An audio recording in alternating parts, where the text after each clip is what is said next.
My name is David Plug, and today we're going to be talking about Quantize. So I have this pattern that I've soloed over, and I'm going to be showing you using this pattern how Quantize works. Now I've actually taken the kicks and I've moved them out of place using grid mode, which is when you press this button, it'll let you activate all these things, right?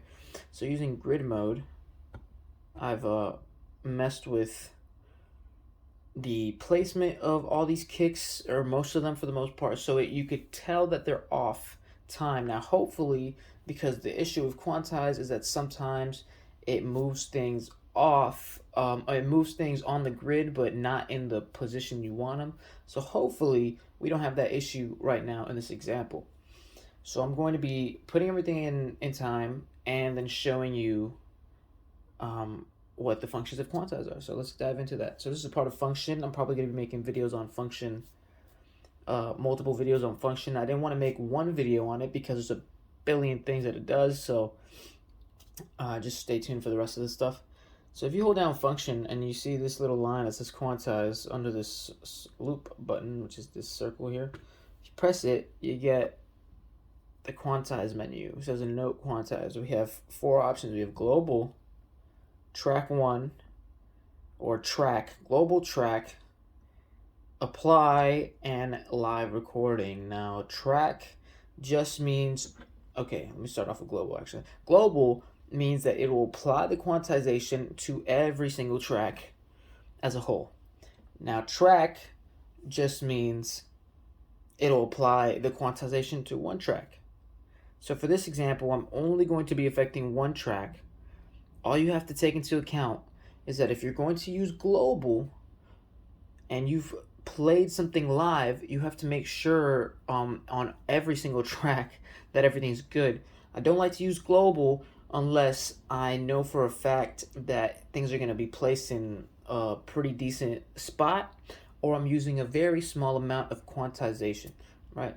For the most part, I'd rather just use track on each individual track and make sure everything is set up. Actually, to be honest with you, I just prefer to use the grid mode, because if you go into grid mode, right, by pressing the circle, the record button, you hold this down. This is called parameter locking. You hold the trig down, you could affect all these things. Usually, if something's off time, the swing will show you.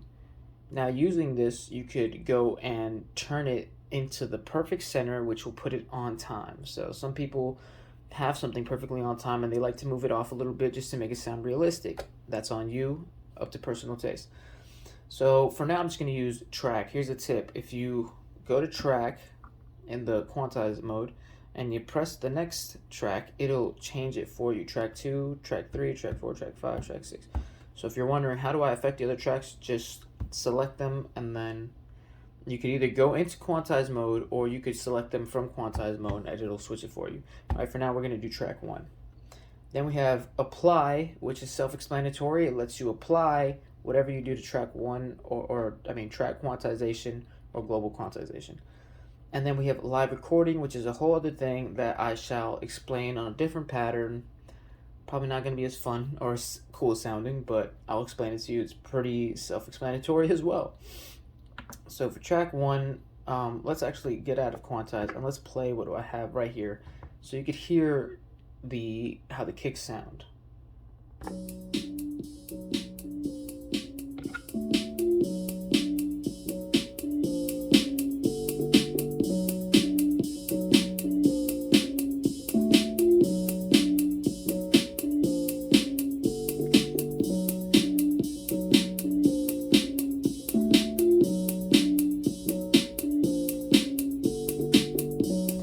Now, if you didn't catch that, go back and play it again a couple times if that's what it takes.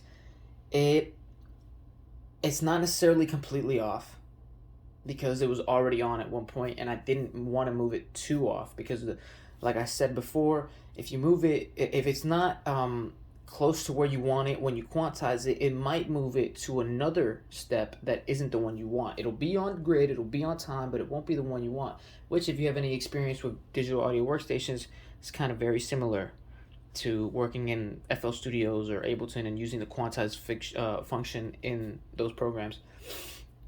Anyways, so now if you listen to what I just played, you could probably notice that it's might not be as off or crazy off, but it'll definitely won't sound right. It's something feels off about it, and those are the kicks, obviously. Let me see. Actually, let me try to mute them and play that. See how it sounds.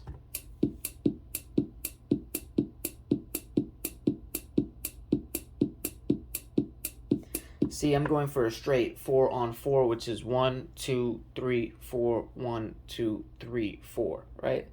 And you could tell that there's something off about that. It's not hitting on time, right? So how do I fix this? Simple. Function quantize. For now, like I said, going to track. If you want to use global, it'll affect all of them. So I personally don't recommend it unless you're experienced with it and you have used global, or you're playing something live. For example, you're recording your regular recording, which is when you hold this, record and play. I'll explain that later, and then you play on the pads. So for now, I'm going to go to track 1, and I'm just gonna make this simple. You could play around with these different amounts when you're using the quantize function to see how much you like to use and how much you don't like to use. For now, I'm just gonna keep it at the most I could possibly do, and let's see how it turns out. Hopefully it goes exactly where I need it to go. Now if I do that, I could go to apply, like I said, self-explanatory, apply quantization to tracks. Yes, I click yes. Now it's applied what I did to that track, so hopefully it'll be in time. Let's take a listen.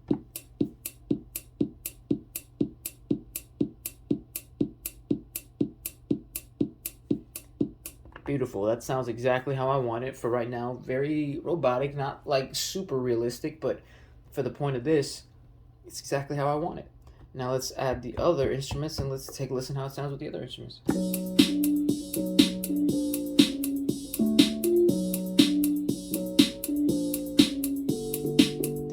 Perfect. So that is quantization, at least those 3 first functions. Now let's go to another pattern for this one.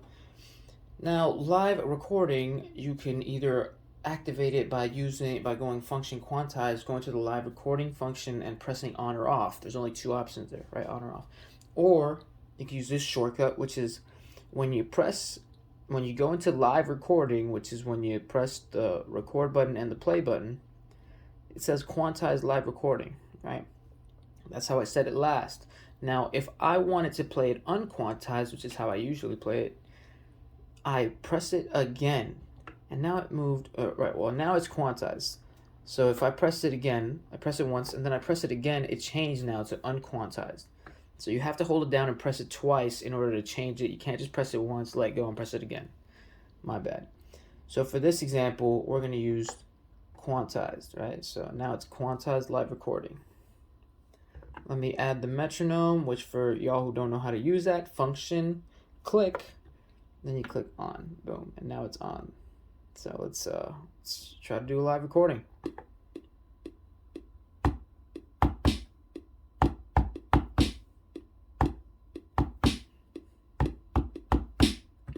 Now I'm gonna say, when you do quantize live recording, there's a chance that you played something a little bit off, and just like the other quantize functions, you might have that automatically move to the wrong step that you wanted it to. And that's why I prefer to play things or to have everything set up. But if you're one of those live artists that like, hey, we're doing this on the spot, quantized recording is probably going to be your friend, right? Or if you're really accurate, unquantized recording might be your thing, you know, for lo-fi style beats that aren't really perfectly on time. Anyways, let me break down right quick what the quantized or unquantized function does if you haven't kind of understood that. When it comes to live recording, the quantized simply just means that once it's recording, whatever you play will be automatically moved to the nearest grid, which is the nearest trigger, which is each one of these. And quantized and unquantized means that it will leave it alone and just record it exactly where you left it, right? So let's hear it. Hold on, let me take out the metronome.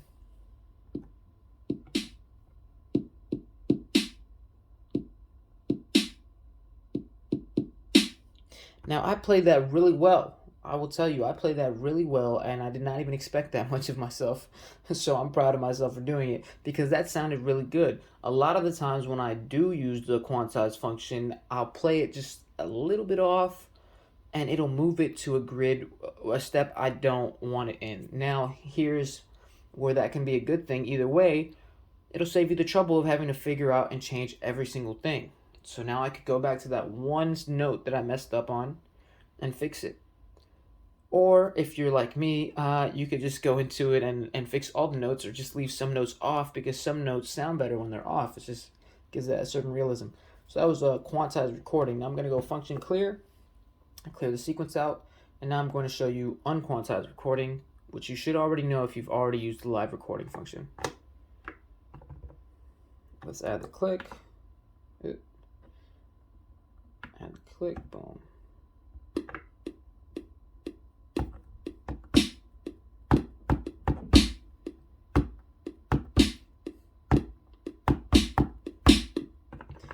Let's hear that back.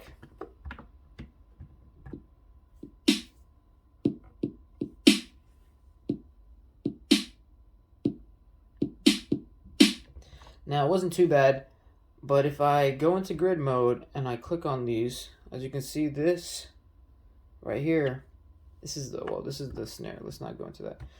You can see how that lights up. This lights up. That's parameter locking, which it does it automatically because it's off time. Now, if I go over here, it's slightly off. I can move it on grid where it says on grid, and it'll be on time. But that's just to show you that unquantized live recording just kind of puts everything in its place. I mean, it doesn't mess with anything. It leaves it exactly how it was played, while Quantize kind of puts it in its place. And that is all for Quantize. There's not much else I could teach you, so thank you for taking the time to watch this video. I really appreciate that. Thank you. If you could take the time to subscribe, like this, or comment, tell me what you think about my stuff. I'd really appreciate it. That includes negative feedback. Don't be afraid to tell me how you feel. And if you have any thoughts on what I just did here or on my other videos, because I'm not a professional, I'm only going off of my experience and what I've read off the manual and from learning from other people. So thank you for watching my videos, and I hope I could help you guys. That is the whole purpose of this, to help new people with the model samples, and even some old users who just never understood it. Also got new stuff in the works. If you're into my music, or if you are into production stuff, let me know. I'll make videos on producing and stuff like that in a DAW. I don't just use the model samples. I also play instruments. Just give me a whole, give me some ideas. You know what I'm saying? If you listen to my music, maybe you can give me more ideas on what, I can make a video about. I would really appreciate it, and I would take the time to listen to everything you got to say, and, maybe I'll make your day. Maybe I'll make a video that you'll enjoy. So either way, this is David Plug signing out.